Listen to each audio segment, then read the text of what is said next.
Bonjour. Beaucoup de sujets au menu des journaux parus ce mardi 19 décembre 2017. Réumi Quotidien renseigne à sa une qu'après 6 ans d'exil au Sénégal, Amadou Toumani Touré rentre au Mali ce dimanche. Si on en croit le journal du groupe Promo Consulting, celui qui avait perpétué un coup d'État contre Moussa Traoré en 1991 et qui a quitté le pouvoir de la même manière le 22 mars 2012 avait quelques soucis avec les nouvelles autorités maliennes. Il lui était notamment reproché de n'avoir rien fait contre les indépendantistes touaregs du Nord et surtout contre les djihadistes. Il avait été officiellement accusé de haute trahison par une majorité écrasante de 2/3 des parlementaires maliens qui, sous l'impulsion évidente du pouvoir d'Ibrahim Boubacar Keïta, avaient réclamé sa tête. C'était seulement en 2016 et certains observateurs redoutaient une demande d'extradition du Mali, mais surtout la réponse positive du Sénégal. Notre pays a été longtemps celui d'exil d'un nombre de dirigeants et de hauts cadres africains qui ont eu maille à partir avec leurs dirigeants. Ahmadou Ahidjo a fini sa vie ici, enterré à Yoff. Il en est ainsi de Camara Laye de la Guinée,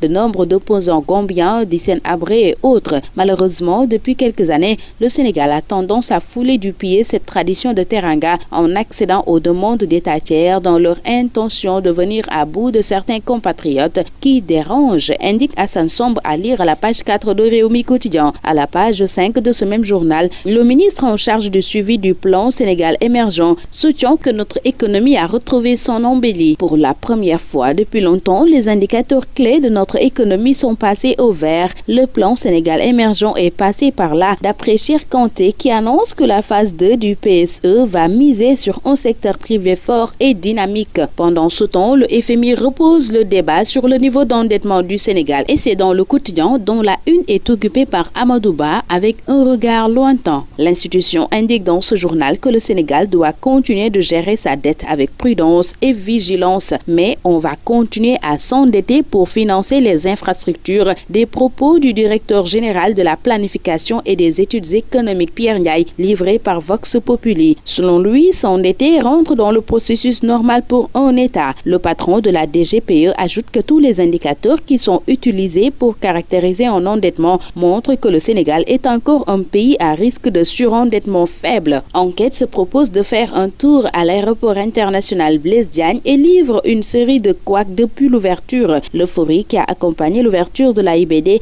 a vite cédé la place à la déception, d'après ce journal qui voit l'aéroport entre des mains de novices que sont Telium Group, Cargo Village, 2AS en ligne avant de signaler un déficit de personnel qualifié. Enquête remarque aussi que c'est toujours le même amateurisme et pilotage à vue à l'aéroport international Blaise Diagne de Diass. Dakar Times nous fait part au même moment de la publication de documents secrets contre Dakar et Rabat relativement à l'adhésion du Maroc à la CEDEAO. Cheikh Tidiane Gadio n'a finalement pas été jugé à New York hier. C'est la défense qui a renvoyé le procès, nous apprend le quotidien. Le procès de Gadio n'a pas eu lieu, note pour sa part Réumi Quotidien qui donne aussi les raisons de ce report à sa page 4. Walf Quotidien explique à sa page 6 ce qui a fait capoter le procès de Cheikh Tidiane Gadio. Ce journal s'intéresse aussi aux dessous sino-américains de l'affaire. Dans le quotidien de Madiambal Diagne, l'on nous apprend que le procès de Tanor suite à la plainte des pro-Khalifa est repoussé au 8 janvier. Justement, dans Vox Populi, maître Moussa Bokar Thiam, porte-parole adjoint du Parti socialiste, se prononçant sur le conclave des khalifistes à Kaolack, soutient que cet acte grave alourdit les charges qui pèsent sur eux. La création du PS des valeurs est aussi ce qui intéresse Walf Quotidien, qui parle à sa une de cet autre danger qui guette les socialistes. Sud Quotidien livre la réplique de la coordination PS proche de Tanor après le conclave des partisans de Khalifa Sall à Kaolack. Le lancement hier à Thiès d'une nouvelle usine d'eau dénommée Keur Momar Sarr 3. Les journaux aussi en parlent dans leur livraison du jour.